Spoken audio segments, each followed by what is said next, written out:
Okay, good morning, everyone. I have 10 o'clock. We'll go ahead and get started. I know there are going to be people logging in and as this thing gets started. But I want to welcome everyone to the second annual LABEOC Cybersecurity webinar. We held our first one last year with Mr. Lee, and it was just a phenomenal start out of the gate. And this year, I think is going to be just a continuation of what we did last year.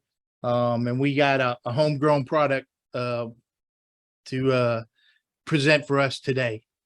First, I'd like to start off by thanking our sponsors, the PTAC Center,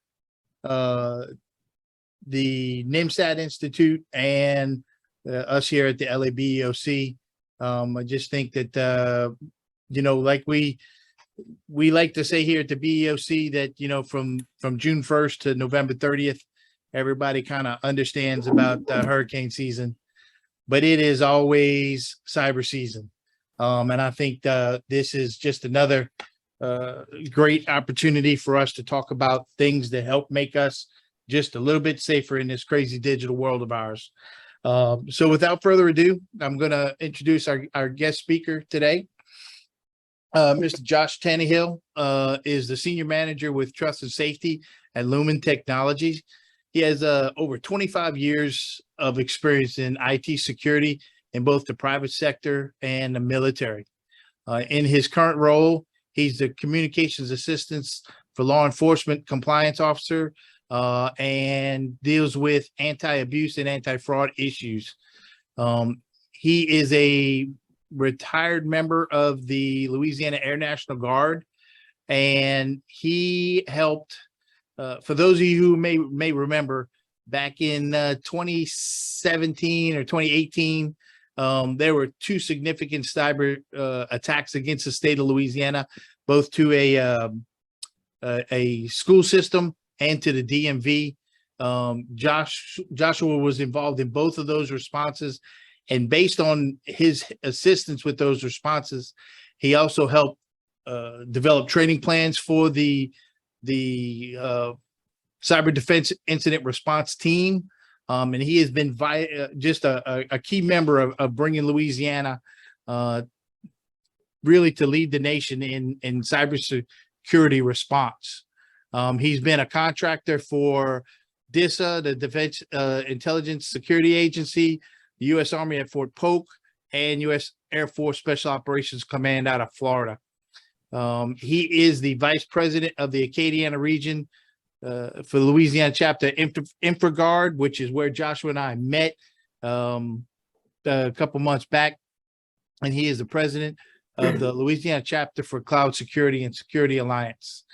Josh is originally from Monroe, Louisiana, but currently lives in Lake Charles, and he has multiple certificates in the industry and is known in the cybersecurity world as JTAN.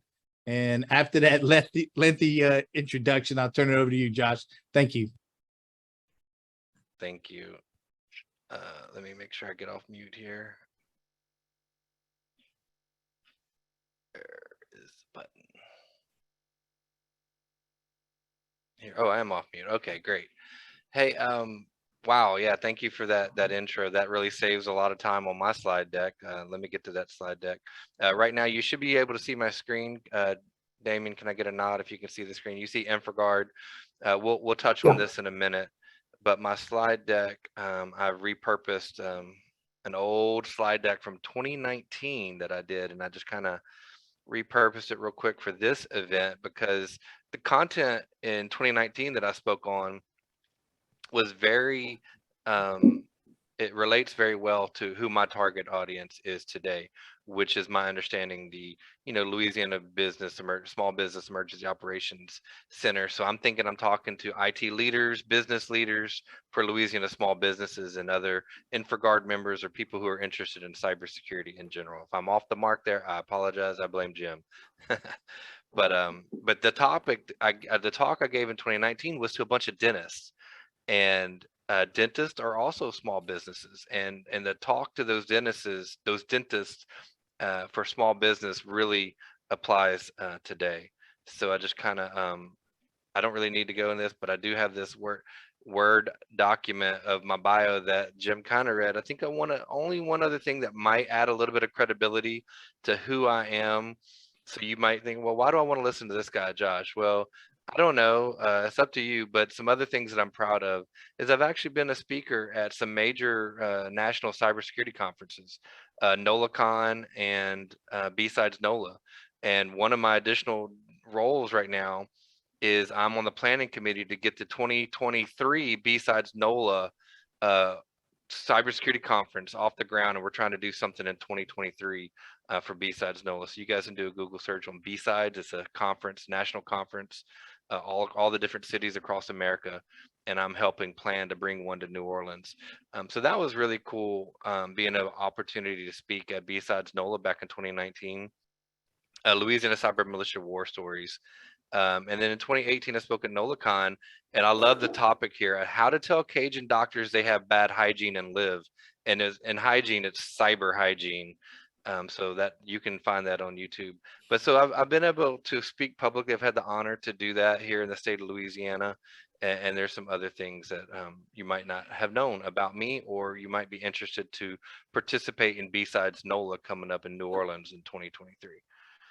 So next slide is, I did serve active duty in the Air Force. This is a little photo of me.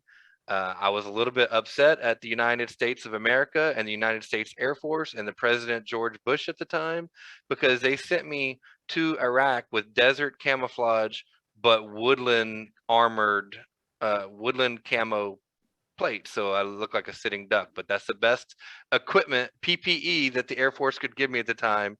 It was better than nothing. So there's me in my desert camo with my woodlands, what's it called? The armored plates. All right, so let's get into the topic. You know, I'm thinking, what do small businesses care about when it comes to cybersecurity? You know, October is National Cybersecurity Month. The Department of Homeland Security, Cybersecurity Infrastructure Security Agency, CISA for short, they do a good job of promoting a lot of stuff on their webpage for Cybersecurity Month. A lot of great resources out there for small businesses to use. So take that note down if you haven't already been familiar with CISA. That's a good note, a good resource for you. And so what CISA does is they provide some free resources for you guys to know what are some top threats and what are some things that small businesses and businesses, no matter the size, and consumers, you know, representing just themselves as a regular consumer, things that we need to be taken seriously, and maybe some mitigations we can do. But one thing that I feel like small businesses really need to know about when it comes to ransomware is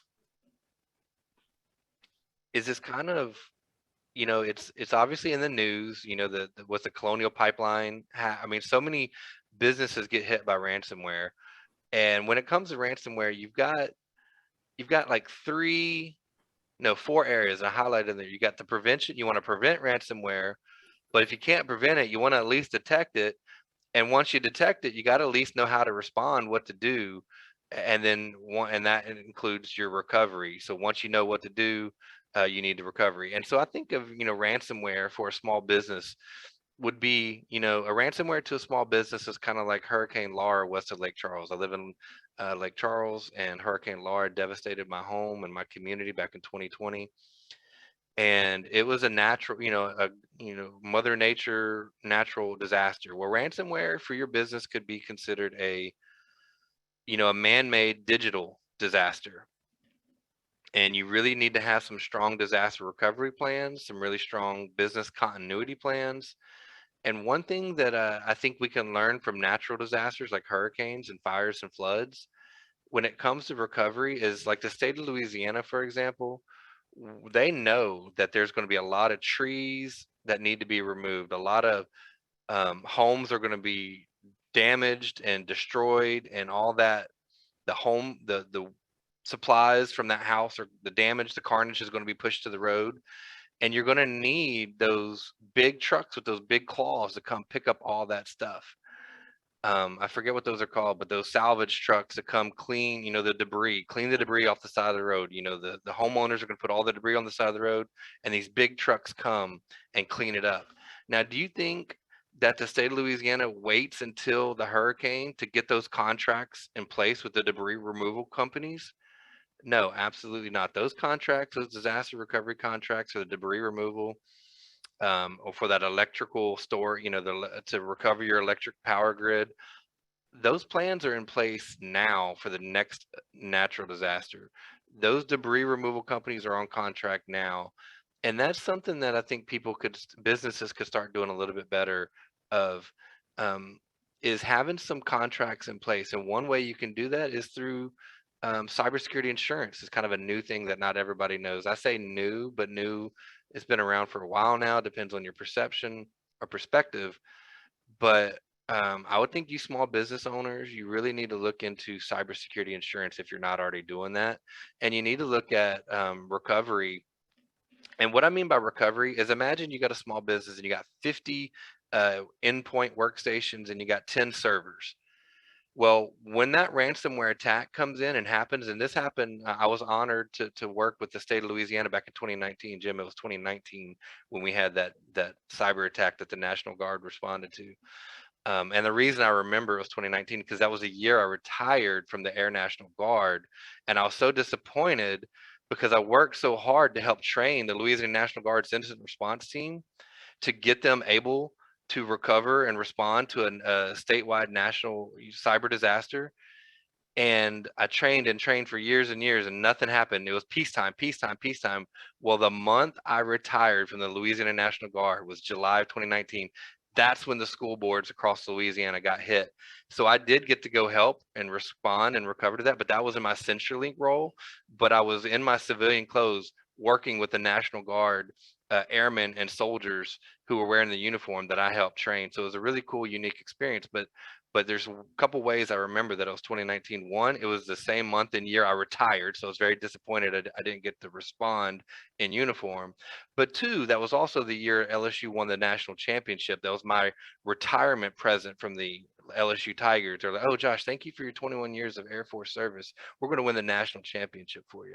So that's how I remember 2019. But one of the lessons learned from 2019 school board disaster that I want you small business owners and leaders to know about is, it's weird. You feel violated when a hacker comes into your network and they encrypt all your data, they steal your data, whatever they do, you feel violated. You don't know what to trust anymore. Can I send this email? Can I send this IM? Can I save this file? You don't know what to trust anymore. And the answer is you can't trust anything. That whole network, your whole campus network now is untrusted. And that leaves you feeling vulnerable and scared and not knowing what to do. And really you can't trust any of your digital assets anymore. So you're going to have to do like a wipe and image of all 50. In my scenario I use for small businesses, you had 50 end user workstations and you had 10 servers. Well, guess what? To really be thorough and to really do it the right way, where you can actually trust your assets and your digital assets and your data, you're going to want to wipe and load everything. And that is expensive, it's time consuming. And in the 2019 case, it was very laborious from a touch labor standpoint because we had all those work, especially with the DMV. Oh my God, it was such a nightmare. We had to bring in National Guard soldiers who had no idea about ransomware or cybersecurity or IT in general. All we needed them to do was grab the computers, load them in the truck, take them somewhere where we could get a bunch of tables set up in a little chain, supply chain going on, or where you could wipe an image and reload those computers. So those are things that you don't really think about. You just assume you can trust your digital assets. Well, you can't. So recovery is going to be the long pole in the tent there. And then you might be thinking, well, I got backups. I'm good, right? While no, do you trust your backups? That's a huge part of ransomware recovery, is trusting your backups, doing your testing of your backups.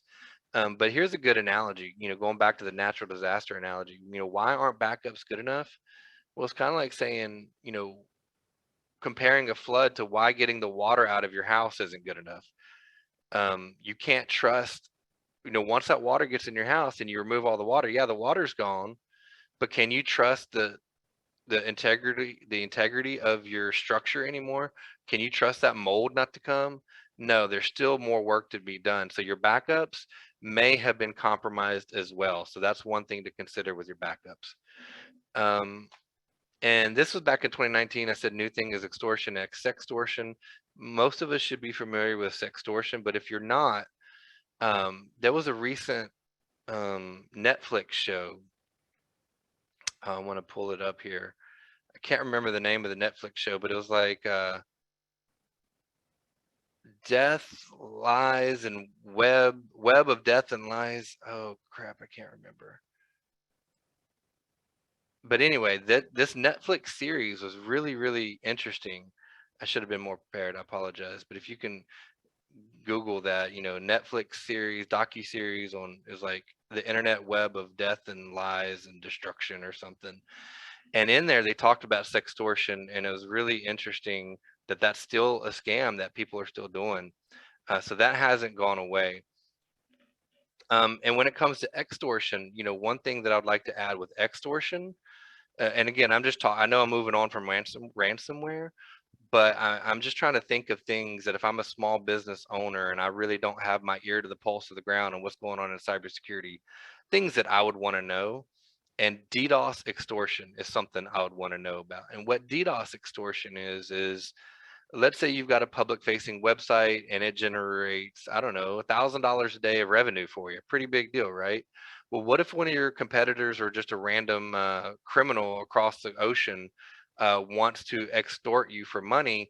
And they know that that public facing website of yours is very vital to your top line revenue.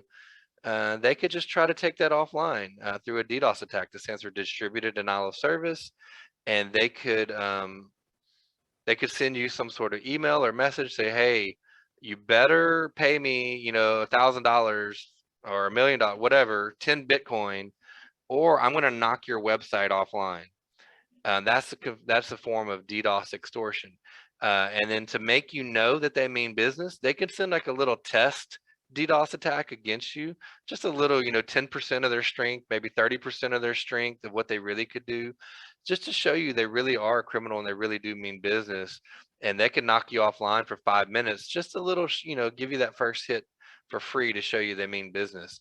And then you may want to pay them for that. So DDoS extortion is a thing you guys need to be aware of as well. And before I move slides, I don't want to be one of those people who just tells you what to worry about, what threats are out there, but not give you ideas on how to protect yourself. So let me touch on that real quick. For ransomware, I'm not, I work for Lumen in my day job. My other roles are volunteer: Cloud Security Alliance, InfraGard. I host a monthly cybersecurity meeting in Lake Charles called Southwest Louisiana Cyber Club. I helped founded the DEF CON Acadiana there in Lafayette, which is a monthly, like all those roles are voluntary. And I'm speaking to you wearing my volunteer hat, carrying. There's a few things I'm very passionate about. One is Louisiana. I love my state of Louisiana. I've coined a phrase: I'm patriotic, but I'm also statriotic because I love, some gumbo and some Cajun food in Louisiana. But I also love cybersecurity and I love helping others. So those are kind of three things that are all one here. I'm helping Louisiana. I'm helping teach about cybersecurity, and I'm helping others. So wearing my volunteer hat is very important for you to know.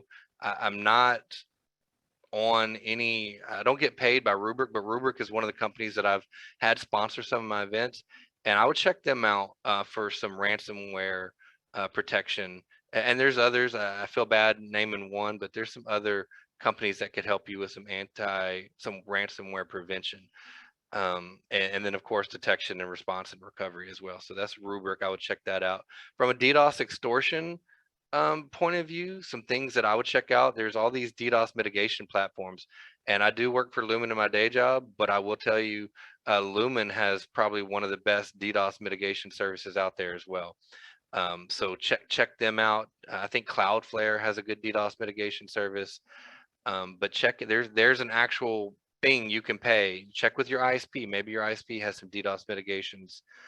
There are some tactics, techniques, and procedures you as small business owners can do to protect yourself from DDoS extortion. So, all right, cool. Moving on. Okay, I do a lot of work with the FBI in my day job. I also do a lot of work with FBI from InfraGard. And anytime I have the FBI come and speak, they always start with business email compromise. That's one of the top threats that they're seeing out there. And I added DDoS extortion, but we've already touched on that, so I'm going to skip that for now. But with business email compromise, think of that as an email that comes into your accountant that says, pretends to be the CEO of your company or the director of finance of your company, and it has a sense of urgency, and it says, I need you to wire $500,000 right away. And it appears, it's spoofed, the email is spoofed, and it appears to be from your director of finance or from your CEO, but it's not. So a couple things to know about business email compromise that are extremely, extremely important. One is if your business does fall victim to this threat, to this campaign, immediately notify, if you're a Louisiana small business, notify the Cyber Fusion Center in Lake Charles with the state, not Lake Charles, Baton Rouge with the state police, and notify the FBI, the New Orleans field office, because they might be able to recoup your losses. If you were a victim and you lost some money, know that if you act fast enough, there is a possibility the FBI out of New Orleans, our good friends in New Orleans, FBI, can help you recover some of that money, maybe all of it, if you act fast enough. So that's one thing to know about it. And if you don't know how to get in touch with your FBI office, you can check with me at the end of the call today. The other thing to know about business email compromise, and this is so easy to prevent. You may not be able to prevent it technically, as far as if you don't have the right email server system set up where you can find that spoofed email and prevent it from hitting the inboxes. There's technical measures that you can do to mitigate that from getting to the inbox. But if you don't, if you fail, if that business email compromise email actually gets through to your accountant or to that business person who can actually fall victim to this compromise, the number one non-technical way what you can do to prevent this is simply make a business process inside of your company that says any money wired over a certain dollar amount, let's say $50, $100, I would say all money, no wire transfers based on an email only.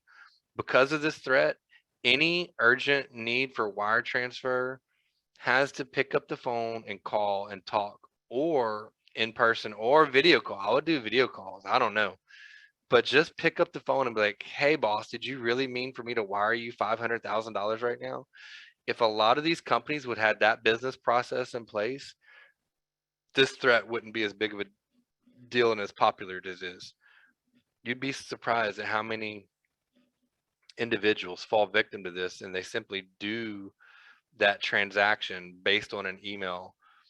Another thing that you can do, and this is me, that I coined this this idea. I was pretty proud. It was original thought. Never trust an email.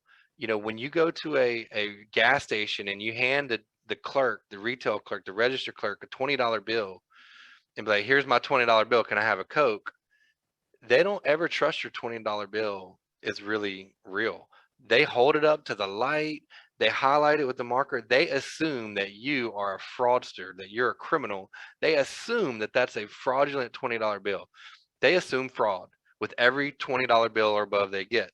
And that's what you need to do, and what you need to train your staff to do when it comes to emails. Do not trust the email. Do a couple quick checks to assume fraud. Do a couple quick checks. Check the display name of that email. Did that email coming from FedEx? It's in the display name. It says it's coming from FedEx, but when you look at the real email address, it's like super duper extra bad hacker.com, and that's a dead giveaway. And look for improper grammar, things of that nature. You do those sort of things really quickly, and you might be able to prevent a lot of these email fraud. Jim, do you think I should stop here for questions, or should I go through the end? Hey, we're going to have a question and answer session at the end, Josh.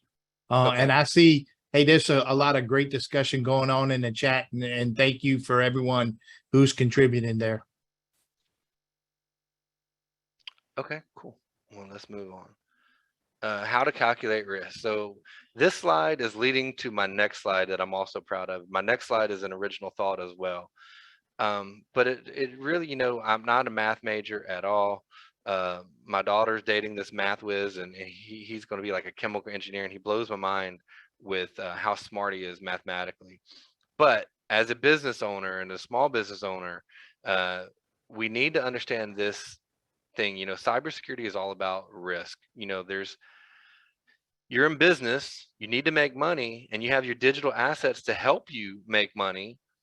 And then in security, we want to lock everything down. We want to make it where you can't even use your own digital assets because we don't trust anybody. We don't even trust our internal employees. Insider threat is such a big deal. We want to lock everything down. But you as a business owner need your IT assets to enable the business, to make the money. So there's that fine line. Like, how do I lock everything down low enough where it's secure, but leave everything open enough where I can use it? And you need to hire your security personnel to make these decisions. And it's all about managing risk. If I got $1 million automobile, I may want to insure it. If I got a $5 automobile, I may not want to insure it. How much money per year do I want to spend to protect my asset? And you have to answer that question. So know this one formula: risk equals probability times loss.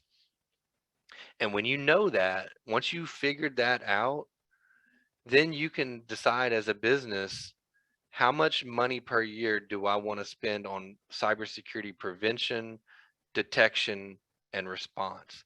If I'm only making, $100,000 a year profit, do I really want to spend $100,000 a year on cybersecurity risk mitigation? Probably not. But only you can figure that out. But that's just something you need to figure out. And as you're figuring this out, this leads me to my next slide, which is an original thought: cost of doing business. Again, this slide was, I'm repurposing this slide, but I originally did it for the dentists here in Lake Charles, Southwest Louisiana Dental Association.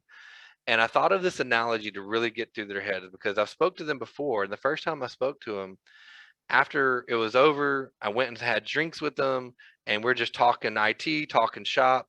And I was just very surprised at all these dentists who, it's a small business to them, but it's also their livelihood. Their practice is their livelihood. If they get hacked and they get breached and they go out of business, that's their livelihood. And I was surprised to hear them all complain about how expensive their managed service provider is, or how expensive X, Y, or Z was, that they needed to do to protect their business, not just protect their server, not just protect their workstation or their laptop, but to protect their whole business. They were not happy. Like, oh, it's so expensive. I'm like, yeah, it is, but it's the cost of doing business in 2023. And I gave them the analogy of AIDS and HIV. These dentists back in the 1980s. Imagine yourself in the 80s. I was born in 78, so I didn't really go to the dentist too much in the 80s. But I could still imagine going to a dentist office in the late 70s, early 80s. They probably didn't have the latex gloves or the goggles. They probably didn't have the mask, the COVID mask we're all used to seeing now. They probably didn't have the most cleanly or sanitary business processes to protect their employees and their patients. But then in the late 80s or whatever, AIDS and HIV came out, and the whole, medical industry shifted, and PPE became a thing, that personal protective equipment. We're very familiar with it in COVID age, but PPE started coming out in the dentist office back in, probably when the AIDS came out.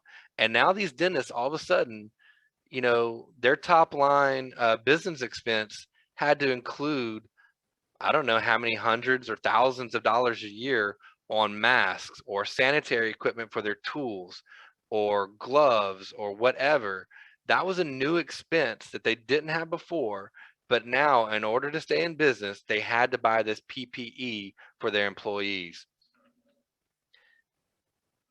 Well, that ransomware is kind of for the 2020s what AIDS and HIV was back in the 70s or 80s. They're kind of like what COVID is. COVID has cost new businesses now have to have masks on hand, and that's a new cost of doing business. Well, ransomware is like the digital COVID or the digital AIDS.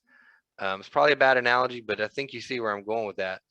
And you really need to up your game on your people, your processes, and your technology if you want to stay in business in 2023, because ransomware and all these cyber attacks and these cyber criminals have really, unfortunately for all of us, increased the cost of doing business in 2023. So I'll leave that alone. Additional notes. So Jim, I want to thank Jim for this one, and I'm wrapping up here.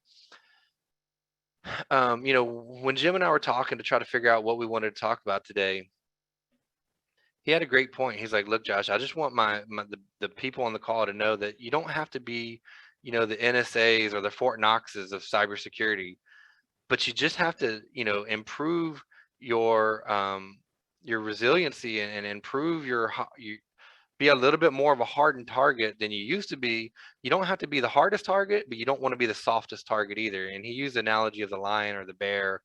You're going camping and you got a bear attacking you and your family, and you don't have to outrun the bear. You just don't want to be the slowest. No, that's a bad analogy too, but it gets the point across. You don't need to be the hardest target. You don't have to have the budget of a Fortune 500 company to harden your target and to minimize your digital risk. But you need to do something and at least be a little bit harder than you were before, harder of a target than you were before, because these bad actors, they don't like a challenge. They want to just spray and pray, try to hit 100 targets at once, and the path of least resistance is the path they're going to take. So if you're a little bit challenging to them, they might just skip you and move on. So have that basic cybersecurity hygiene. Use NIST as a framework. If you're not familiar with NIST, just to take that note down as well. Look at these risk management frameworks, NIST, RMF, and just do one thing a day or a week or a month on that thing to keep improving your security hygiene. And then another thing that I remember when I talked to those small business leaders at the dentist office, they were surprised, like, Josh, why do people want to target me? I'm a small business, I'm a nobody. I got 50 patients in a small town, Louisiana. Well, they want your patient data, they want your customer data, they want your a target no matter how small your business is.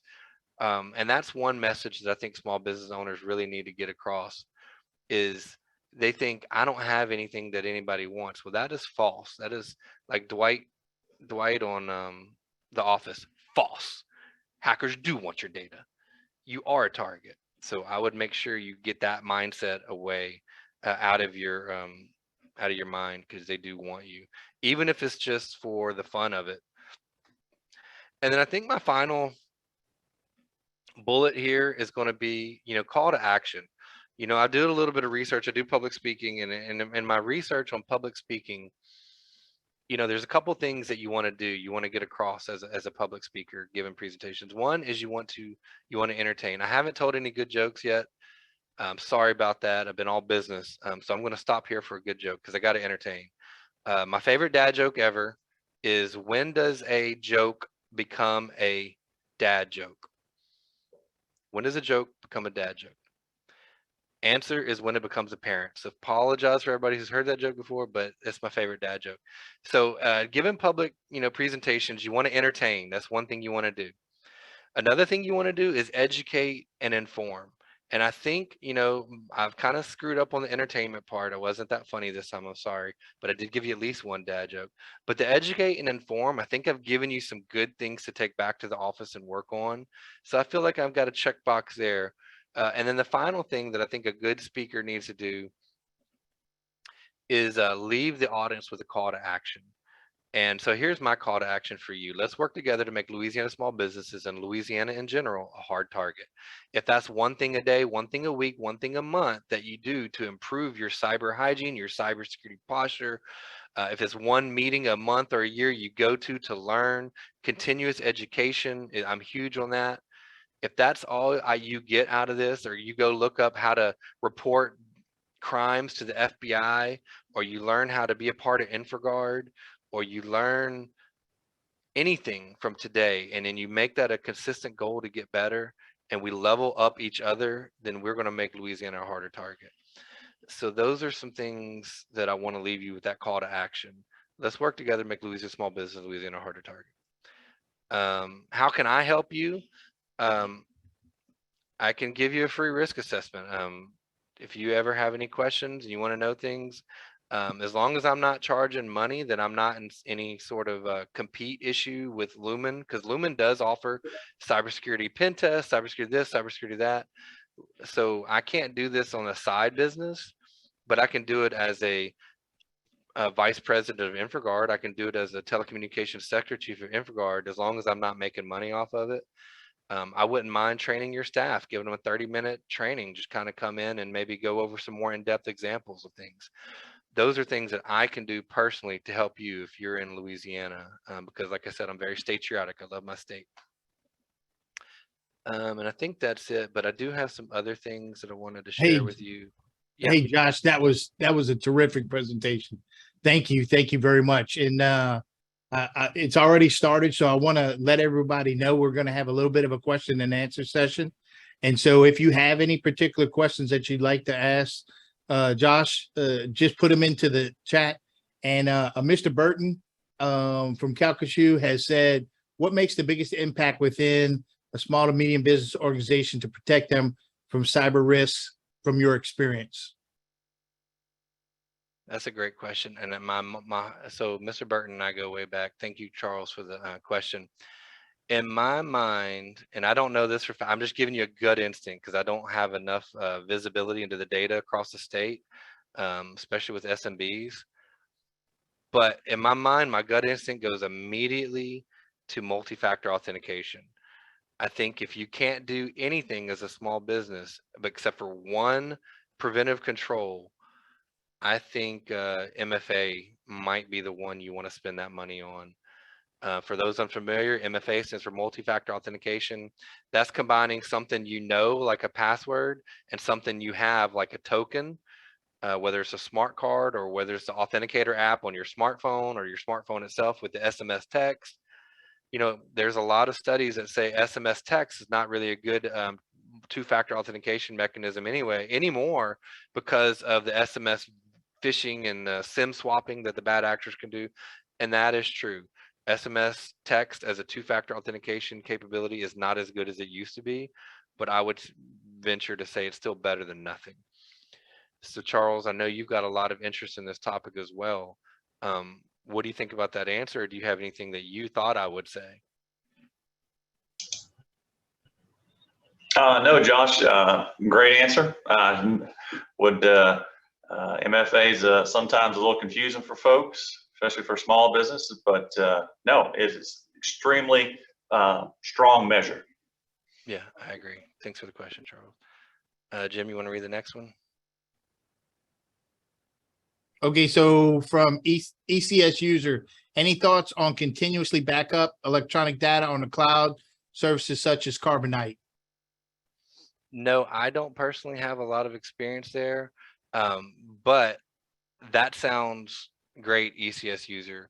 Again, when I think of backup, because I'm biased a little bit because Rubric is sponsored some of my events, I would check them out and see what they recommend. I trust those guys that if they don't have a solution you're looking for, they have enough partners in that space they could help you look into Carbonite. I've never heard of that one.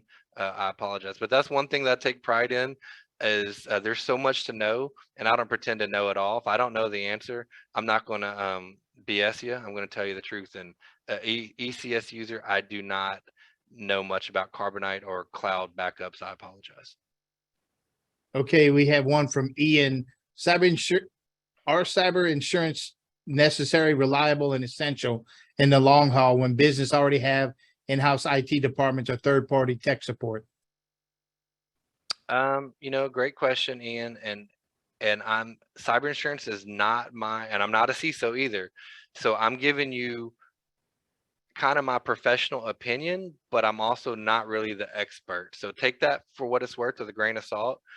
But I would say yes. My answer is yes, because yeah, you got your in-house IT department, but remember earlier I talked about that disaster. When that disaster hits, you're going to want to have some contracts in place. If you got 100 workstations that all need to be formatted and reloaded and wiped and hardened and re-imaged and then hardened, if you got to do the math, for every day I'm down, I'm losing X amount of revenue. And if I'm going to be down for 2 weeks, so let's say 14 days, or let's make it 10 days for even math. If I'm going to be down for 10 days and I'm losing $10,000 a day, let's make it $1,000 a day revenue. $1,000 a day times 10 days, I'm losing $10,000 for that event. And, you know, that may not sound big, but if you're small enough, that might be big enough. And that might be, I feel like that's probably way underestimated there. So, you know, you, Ian, need to figure that out, or you and your staff need to figure that out. You got to go back to that that formula that I put up on the screen there earlier, that risk equals probability times loss. And that's going to be the way you figure that out. So my gut instinct is yes, but really it depends. It depends on you, your business, your risk appetite, how much revenue you can sustain, how much money you got in the bank. There's so many variables that, Ian, I'm going to defer to you and your smart people at your company to figure that one out. Got it. Okay. Thank you, Josh. You're welcome. Okay, got another great question here from Tracy. How can a business know their backup strategy is secure from compromise? How can a business know their backup strategy is secure from compromise? Tracy, that sounds like a great question for Rubric. God, Rubric needs to put me on their payroll. I'm telling you, because they came and gave a presentation to my group here, the Southwest Louisiana Cyber Club or Cyber Crew, depending if Charles Burton's on the call with me or not. And they came and they taught me this word, Charles, I can't remember the word.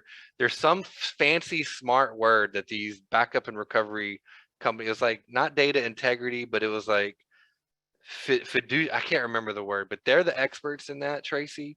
I would recommend you get with one of those backup recovery solution providers. You can go to these different VARs, value added resellers, like CDW, SHI. There's some here in Louisiana that can really answer that question more in depth. But so again, not an expert in that field. There are experts that I would refer you to, but my own instinct is, if it's off-site backup, then you can probably trust that it's not compromised. If it's air-gapped and off-site in the form of a tape, you know, tape backup, air-gapped off-site, that might be one way. But the other thing is something like a company like Rubric can do. They do this file integrity monitoring and just different things that they can do where they can actually query your backups and find any malicious activity. But again, I'm just speaking in general terms, not the expert there, but it's a great question. And there are things that these backup and recovery companies will be able to do a deeper dive for you there. Immutable, that was the word, Charles. Yes, thank you, immutable. That's what I was getting ready to tell you, Josh. It looks like he came up from the out of the pitched out of the bullpen and gave you one. Thanks, Charles. So looks like Mr. Williams asked the question, how often should a company do a risk assessment? That's another great question. Yeah, and my answer is, you know, again, it depends on your company's risk appetite. Some companies do them once a year. How much change does your company go through in an average year? Are you like CenturyLink, where we're growing big through acquisitions? We were acquiring companies left and right, and we got big. When you got such a dynamic environment, you're going to want to do a risk assessment at least once a year because you're always changing. If you're a very small business, very static in nature, not much changes, you may be able to go every 2 years. But it really depends on your risk appetite, and it really depends on your budget. It really depends on how much change has happened in your organization. And another thing that might decide how often you want to do it is, you might know that you're trying to go through you want to be bought. You're a small business, but you want to be bought by a medium business. You want to get acquired. How bad would that look if you get acquired and you find you got a breach? a major breach inside your company. So if you're about to go through a big change, a big acquisition, you might want to force a risk assessment. So there might be some, on demand type reasons to have one done as well. So good question. Hey, and if I can add, Sure. if your company has not changed very much over the year, a full-blown risk assessment may not be required, but a fire drill would be. Yeah, and by fire drill, he means practicing your disaster recovery plans, practicing your emergency operations plans, your business continuity plans. Do the tabletop exercise. That's what you mean, right, Jim? Yep, that's exactly. Just test your plan. If nothing in your business has changed, then just exercise your plan, whether it be for a cybersecurity attack or loss of power at your physical location. So we had one more question from Ms. Struther. Can you share again what to do if you're a victim of a ransomware attack? Yeah, great question. So my number one thought is, if you're a victim of a ransomware attack and you're a Louisiana small business, the best resources in the state of Louisiana that I know are that Cyber Fusion Center out of the state police headquarters in Baton Rouge.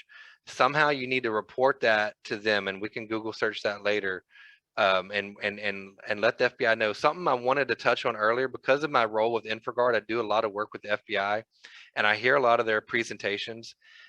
And it's very common for small businesses and medium businesses of any size to be very scared of partnering with the FBI.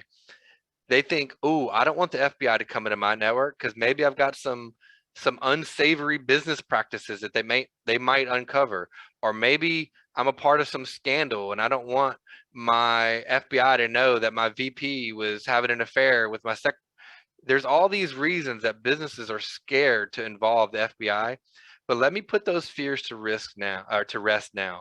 If you get the forensics team, the FBI, to respond to a digital cyber event, an attack, those technicians that come in there, they're very laser focused on the ransomware attack or the breach. That's their specialty. They're not looking to see who's having an affair with who or which accounting fraudulent business practice your company had. That's not what they're there for. They have their very targeted skill set, and that's what they're there for.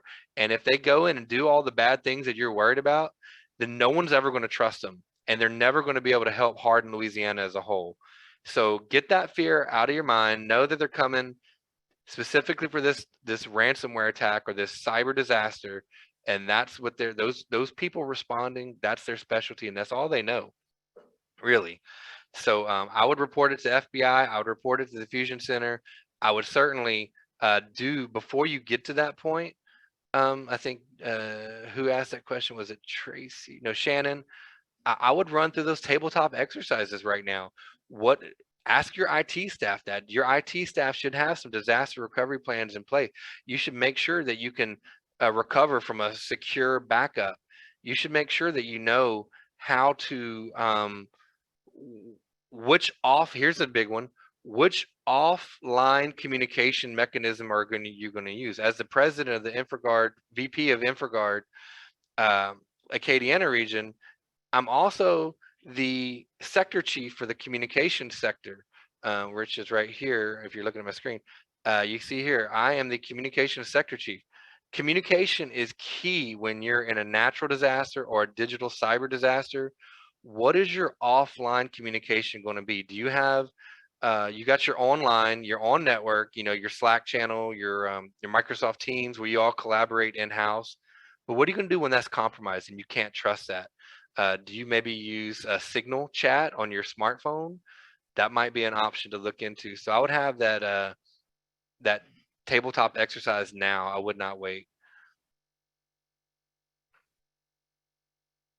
Yeah, LA Safe, that's a good one. Yeah, and just to make sure everybody understands, because I ran into this the first time I tried to get in touch with them. It's LA-safe. If you do lasafe.org or .com, you'll get a whole bunch of different crazy stuff come up. But it's la-safe.org.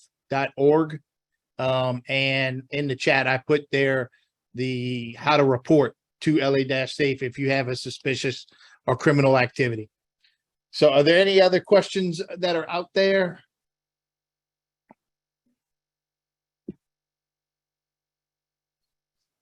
While we're waiting on other questions, Jim, I want to mention, you know, I want to thank InfraGard for putting me where I am and all the contacts that I've made, like yourself. And I want to just make sure you guys know how to get involved with InfraGard. If you're interested in InfraGard, they work on the different, you know, partner with the FBI on the different critical infrastructure sectors. And if you're not familiar, right here, you got chemical, commercial, communications. There's 16 critical infrastructure sectors that the InfraGard and FBI work together to help protect, keep Louisiana businesses and citizens safe. And as a sector chief, I have us focus on communications, and I want to make sure we're partnering together in the communication sector to keep our ears to the pulse of what the threat actors are doing, so we can help the FBI protect critical infrastructure across the state. And we do have an upcoming event, an InfraGard Louisiana event, the Baton Rouge subchapter meeting on Thursday, November 10th.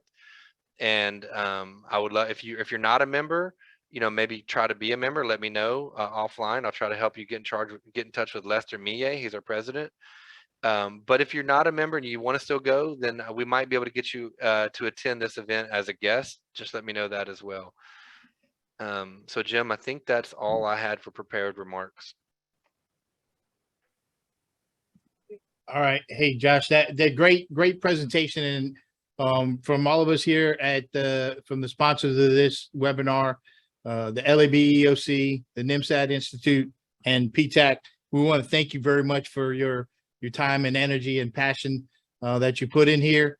And without this wouldn't be a good webinar if we didn't do some kind of little sales pitch. The LABOC helps businesses of all sizes get ready for and recover from any kind of natural or man-made disasters. For more information, you can see us at www.labeoc.org, or you can email us at info@labeoc.org. Thanks everybody for attending. For those of you who are members of our newsletter, this webinar will have been recorded, and we will let you know where it will be posted at. Thank you very much for your time, and everybody have a great week.